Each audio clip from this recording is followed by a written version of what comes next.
प्रायोजक है दगरू सेठ jewellers, GM road, near radio station.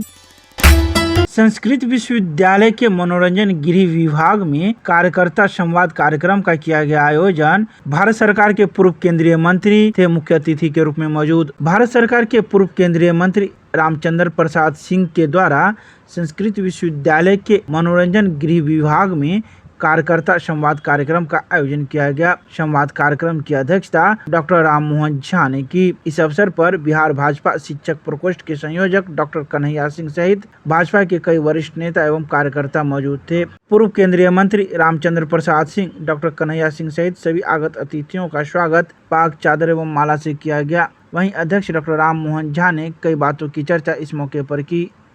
अच्छा अवसर आज मिला कि दरभंगा के जो हमारे जितने कार्यकर्ता साथी हैं उनसे हमने संवाद का कार्यक्रम रखा था और आज ही जो है केंद्र सरकार ने अपना बजट भी प्रस्तुत किया।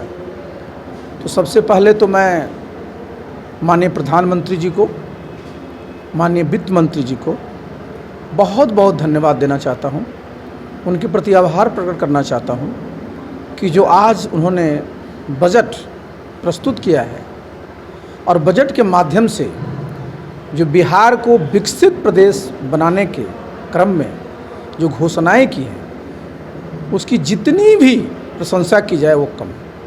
आज देखिए मिथिला में हम लोग हैं, मिथिला की सबसे बड़ी त्रासदी क्या रही है कि हमेशा बाढ़ से ये इलाका परेशान रहा। वर्षों से सभी लोग बात करते रहे कि नेपाल की जो नदियां हैं जब तक उन पर डैम का निर्माण नहीं होता है तब तक इसका निराकरण नहीं हो सकता। ये बिहार के लोग अपनी बात रखते थे लेकिन अब तक किसी सरकार ने इस पर कोई कंक्रीट काम नहीं किया था। पहली बार प्रधानमंत्री जी ने वित्त मंत्री जी के माध्यम से जो आज घोषणा कराया है कि जो नेपाल में स्ट्रक्चर है जिससे हमारे बिहार को बाढ़ की विभीषिका से बचाया जा सकता है, उसके निर्माण के लिए 11,500 करोड़ रुपए का प्रावधान किया गया। तो आज तो समझिए कि मिथिला के लिए इससे बड़ी खबर हो ही नहीं सकती और प्रधानमंत्री जी के प्रति जितना आभार प्रकट किया जाए वो कम है। इसके साथ ही आप देखिए 6 एक्सप्रेसवे बिहार में बनाने जा रहे हैं जिससे बिहार और कनेक्टिविटी उसकी बढ़े। नए एयरपोर्ट बनाए जाने हैं, मेडिकल कॉलेजेस बनाए जा रहे हैं। यहाँ पर जो टूरिज़्म होता है जिसको आज हम लोग कहते हैं, जैसे आप देखते हैं वाराणसी में आज वहाँ पर देखिए वहाँ जो कॉरिडोर का निर्माण किया गया उसके लिए आज अब बिहार में भी कॉरिडोर का निर्माण होगा। और जो इंडस्ट्री का देखिएगा तो जो हमारा जो अमृतसर से जो एक कॉरिडोर है, इंडस्ट्रियल कॉरिडोर जो जाता है हावड़ा तक, उसमें गया को एक मेन पॉइंट रखा गया है जहाँ की इंडस्ट्रियल हब बनाया जाएगा। तो बिहार को अगर आप देखिए पूरे सब चीज़ों को जोड़ लीजिएगा, जितनी घोषणाएं हुई हैं 70,000 करोड़ से ज़्यादा का पैकेज आज जो है माननीय प्रधानमंत्री जी ने बिहार वासियों को दिया है। इससे अब सुखद और क्या दिन हो सकता है।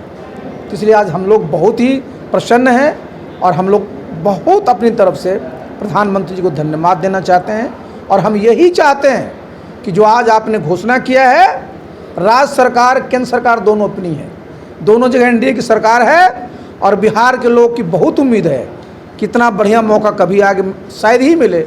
तो इसका फ़ायदा उठा करके जो भी घोषणाएं की हैं उसका जल्दी से जो है प्रोजेक्ट बना करके उसको अमली जामा पहनाया जाए, जिससे कि बिहार भी जब भारतवर्ष 2047 में विकसित राष्ट्र बने तो बिहार भी एक विकसित प्रदेश बने। मतदान केंद्र के युक्तिकरण को लेकर जिला निर्वाचन पदाधिकारी सह जिलाधिकारी ने अपने कार्यालय कक्ष में की बैठक, दिए कई आवश्यक दिशा निर्देश। जिला निर्वाचन पदाधिकारी सह जिलाधिकारी राजीव रोशन की अध्यक्षता में अपने कार्यालय कक्ष में उन्होंने आगामी मतदान के लिए मतदान केंद्रों के विशेष संक्षिप्त पुनर्निरीक्षण 2025 के संशोधन पूर्व गतिविधियों के अंतर्गत मतदान केंद्र के युक्तिकरण की तैयारी को लेकर सभी मान्यता प्राप्त राजनीतिक दलों के प्रतिनिधियों एवं सभी निर्वाचक निबंधन पदाधिकारियों के साथ बैठक आयोजित की गई। बैठक में वैसे मतदान केंद्र जहां मतदाताओं को 2 किलोमीटर से अधिक दूरी तय करनी पड़ती है, उसके लिए भवन की उपलब्धता के आधार पर नया मतदान केंद्र गठन हेतु प्रस्ताव देने, वैसे गांव टोले जिसमें मतदाताओं की संख्या 300 से अधिक हो और अतिरिक्त सरकारी भवन उपलब्ध हो, उनको प्राथमिकता दी जानी है। इसके अलावा जिला निर्वाचन पदाधिकारी सह जिलाधिकारी ने कई आवश्यक दिशा निर्देश संबंधित पदाधिकारियों को दिया। मिथिला विश्वविद्यालय के सेंट्रल लाइब्रेरी से लेकर कॉमरेड भोगेंद्र झा चौक तक RYA के कार्यकर्ताओं ने निकाला प्रतिरोध मार्च। केंद्र सरकार द्वारा सेना में ठेका पर अग्निवीर की बहाली रद्द करने, अग्निवीर योजना के खिलाफ आंदोलनकारियों पर दर्ज फर्जी मुकदमे वापस लेने की मांग को लेकर इनकिलाबी नौजवान सभा RYA के देशव्यापी प्रतिवाद दिवस के तहत मंगलवार को मिथिला विश्वविद्यालय के सेंट्रल लाइब्रेरी परिसर से एक प्रतिवाद मार्च निकाला गया। यह प्रतिवाद मार्च श्यामा मंदिर, विश्वविद्यालय थाना, सर्वे कार्यालय होते हुए कॉमरेड भोगेंद्र झा चौक तक पहुंचा, जिसका नेतृत्व RYA नेत्री ओनम सिंह ने किया। इस मौके पर युवा अग्निपथ के खिलाफ बिहार विधानसभा में प्रस्ताव पारित करो, भाजपाइयों शर्म करो, अस्थायी रोजगार का प्रबंध करो सहित कई नारे भी लगाए गए। वहीं मौके पर मौजूद कार्यकर्ताओं ने मीडिया को कई बातें कही। आज RYA के राष्ट्रव्यापी प्रतिवाद के माध्यम से देश में जिस समय कोरोना काल आई थी, सरकार न्यू एजुकेशन पॉलिसी के बाद अग्निपथ योजना लाती है। अग्निपथ के माध्यम से जिस समय में युवाओं को रोजगार देना चाहिए, उस समय युवाओं को रिटायरमेंट दिया जा रहा है। अग्निवीर के माध्यम से देश के सैनिक की वीरता को खत्म किया जा रहा है। हम इस प्रतिवाद के माध्यम से केंद्र सरकार से अपील करते हैं, अविलंब इस योजना पर पुनः विचार करे और इसे वापस ले। ये देश की सुरक्षा के साथ मजाक किया जा रहा है, उसकी सुरक्षा के साथ खिलवाड़ किया जा रहा है। अभी आज क्या किए हैं?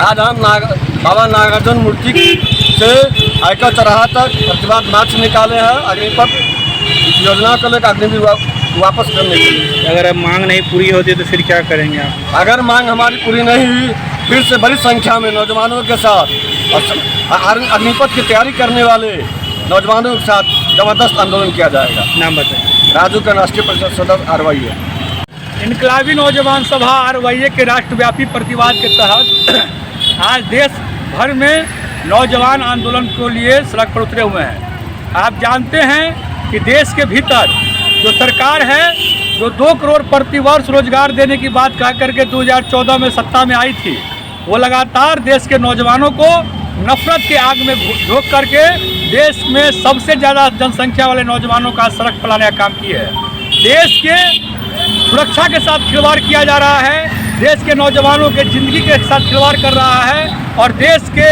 सुरक्षा के लिए जो सबसे बड़ी ताकत है आर्मी की ताकत, उसको आज अग्निवीर का नाम दे करके नौकरी पाने की उम्र में नौजवानों को रिटायरमेंट दिया जा रहा है। इसके खिलाफ अग्निपथ जो योजना सरकार ने लॉन्च किया, जिसमें नौजवानों को 4 साल के लिए मात्र नौकरी मिलेगा।